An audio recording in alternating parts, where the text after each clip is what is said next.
where the Wet'suwet'en joins the Skeena River. Wet'suwet'en Hereditary Chief Na'moks returned from the nation's capital late Friday night after traveling for more than 20 hours. One of the first things he did was go to the banks of the Skeena River. And it's to rejuvenate after a pretty hectic week of basically listening to a script being read to us.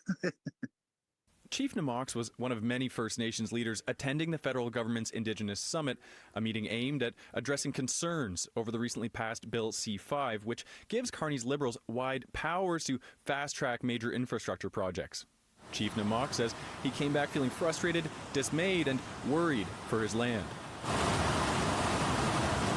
At some points, I was hurt by having somewhat faith in the government and then them constantly saying, the Prime Minister himself, this is law, which is insinuating that if we stand up for clean water, clean air, rights, titles, and freedoms, and the very democracy of this country, then we're criminal.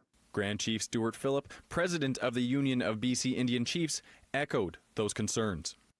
Prime Minister Carney sat there and said that this is now the law of the land.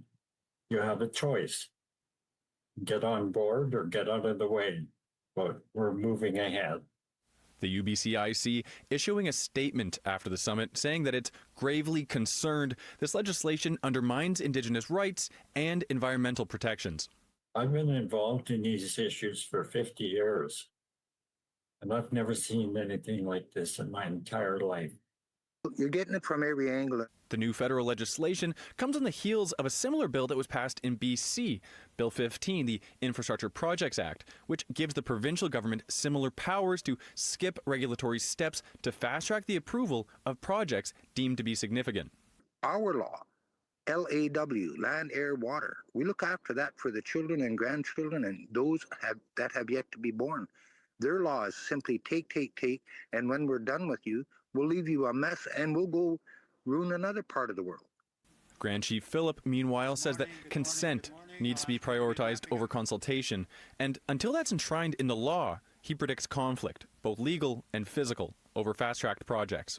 Where we're at now is unprecedented, and this will play out on the land itself. It will be project by project. There are groups of people that do have partnerships and arrangements with companies that are working on projects, and we wish them the best. But that's not going to be the flashpoints across the country. We all know that. There may be some very dire situations. First Nations in Ontario have already launched a constitutional challenge to Bill C-5. City News reached out to the Prime Minister's office for comment, but did not hear back.